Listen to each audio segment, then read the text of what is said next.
Hello, in front of me I've got NOKIA T21. In this video I'll show you how to use Google Assistant on lock screen. In the beginning, let's go to Google app.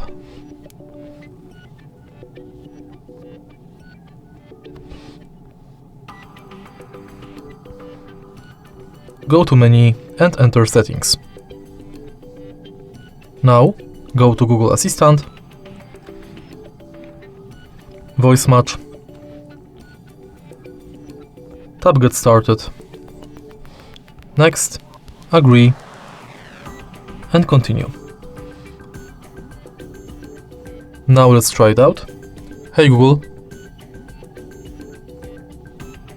Hey Google.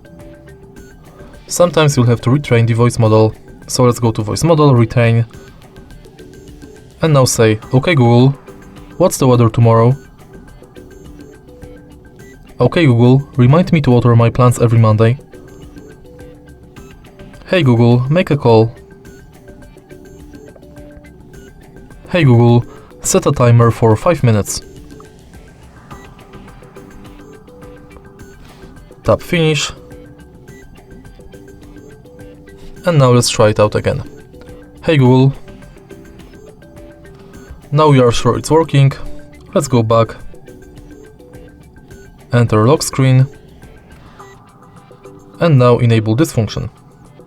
Now you can simply lock the screen and say, hey Google, what's the weather like tomorrow?